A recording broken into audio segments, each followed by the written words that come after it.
Well, this is what it's supposed to look like.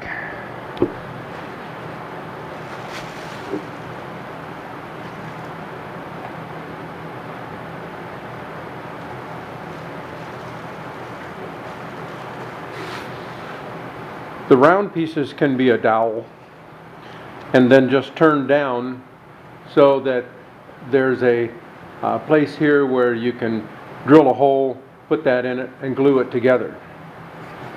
Now once you flip the thing over, then the sand, of course, runs down through this little centerpiece, and that's just a turned round piece.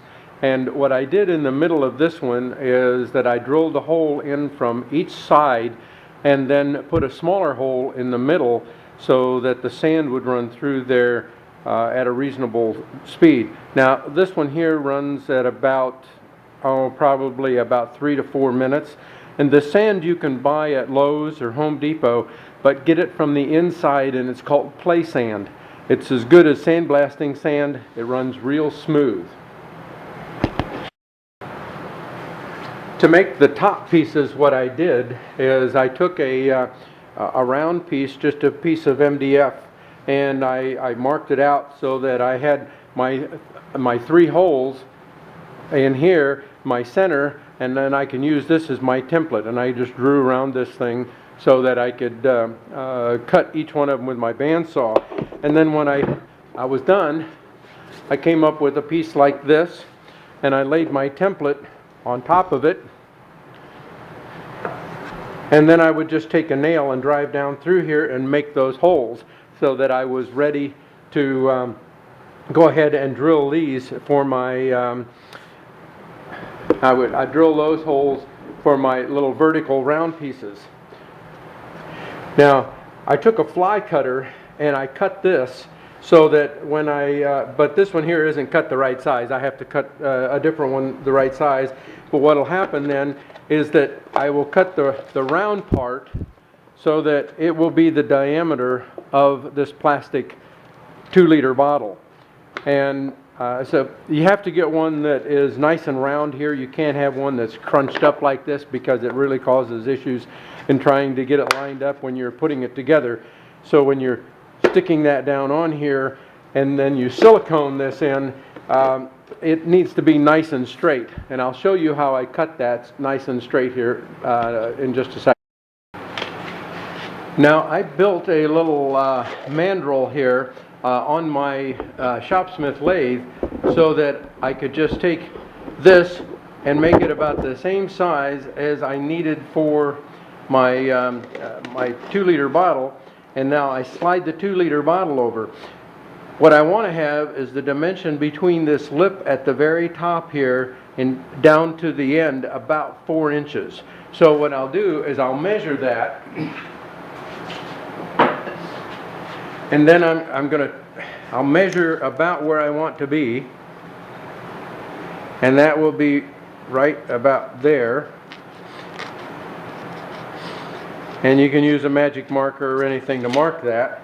And then you turn the lathe on, and then you just go ahead and use your little cutter and run it into it. I usually run this up against the stop so I don't have the problem with that thing creeping. There we go.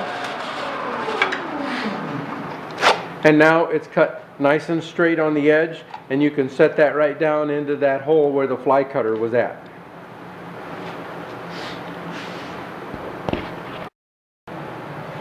I'm in the process right now of making another one that's a little fancier.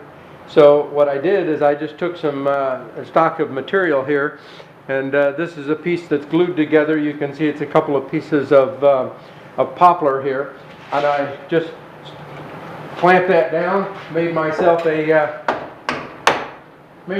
one, and now what I'll end up doing is taking these ends and turning them down to the diameter that I want. This piece here is about 1 inch in diameter, so what I'll do on this is I'll turn this down to probably about 1/2 inch in diameter, and then cut my holes in my piece here. I'm going to cut the holes in here where I put those in the top and the bottom piece, or the two ends, those will be 1/2-inch holes. So there'll be a nice little edge on the bottom here to help you keep it aligned, and it'll improve the stability of this whole piece. So what I'm going to do is we'll just cut this right now, and I'll cut my I got my my gauge set. So what I'm going to do is I'm going to give myself about, depends on the thickness of your top. If it's real thick, you could probably put it in maybe 1/2 to 3/4 of an inch. Most of my tops are about almost an inch thick. So what I'm going to do is I'll cut this down, put a little shoulder on it. Okay, now that's going to go into the hole where I'll drill my hole into the top piece. So that's all there is to that.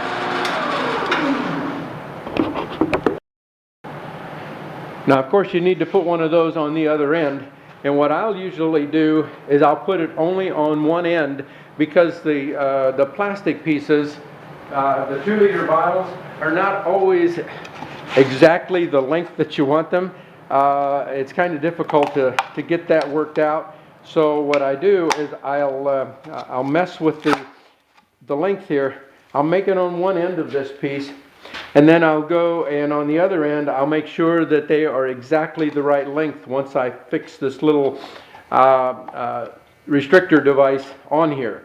Now you have to take this little plastic piece right there, you need to take that off because that will cause you to just take up space, and it won't give you as much room for the silicone to hold once you silicone this thing together. So I usually just cut the things out of there, and now you've got this much space to shove down into that little round piece. Now I'll normally take just a little chunk of wood like this, turn it down, drill a hole in the center of this, and I can chuck it up. Fortunately, I've got a chuck lathe with a chuck on it where I can chuck it up, and I'll drill a hole in there a certain depth, and then I'll turn it around and I'll drill a hole in the other direction, and then in the center I won't have those two meet, and then I will drill a hole in the center of that at about probably 1/8 to maybe just a little bigger than 1/8 inch in diameter, and use that for the hole where the sand will go through. Here's one of the pieces that I experimented with from the beginning. I drilled a hole all the way through it, and then I put a plastic piece in here with a smaller hole in it and glued it in there. I found that worked pretty well. But this one here was one of my experimental pieces. I didn't know exactly what to do.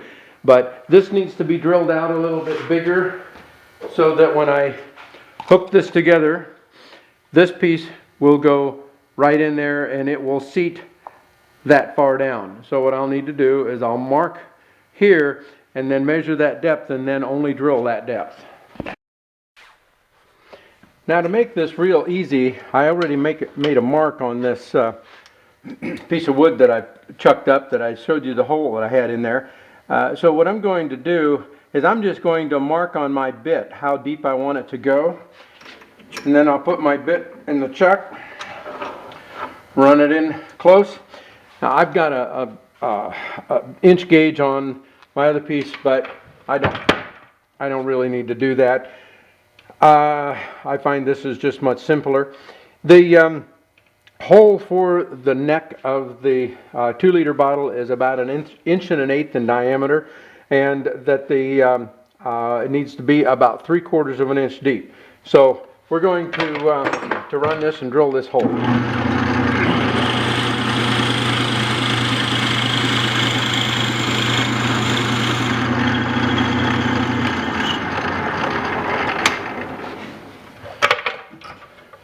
And now we'll turn it around and drill the hole the other direction.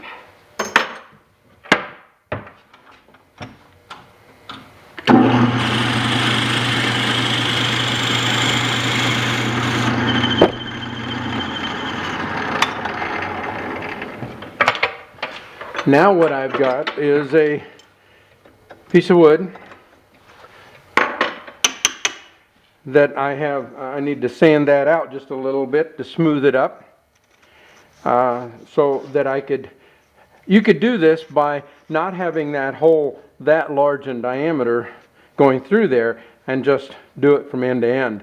And now what I'll do in here, if I were to use this one, I would insert a small plastic piece with a small hole in it, just a round plastic piece with about an 1/8 to 3/16 inch hole in there, and then just run let the sand run down through there. So now, when I fit this together, this is what I'm going to have, is my 2-liter bottle will set right in there, and and I'll put silicone all around this, clear silicone, and that clear silicone will then sit in there, and then I'll just let that sit overnight so that it will stay together. And then I'll do the same with the other end. I'll put that in there and I will let that set overnight. So when I put the silicone in here, what I'm going to do is I'll take, I can get a hold of this, put the silicone around here and make sure that it's filled up on that real good. So I want to have a real good seal there, because you're going to be putting sand in this, and the silicone works real well to as an adhesive too. So you just kind of stick that in there. Of course, I painted all these pieces first before I put them together.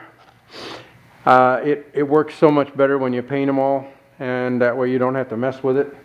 Okay, now I'll just let that set overnight, and then I'll flip it over and I'll do the other side. And then when I'm all done with this, I'll take the one piece and I'll set it in this groove right here.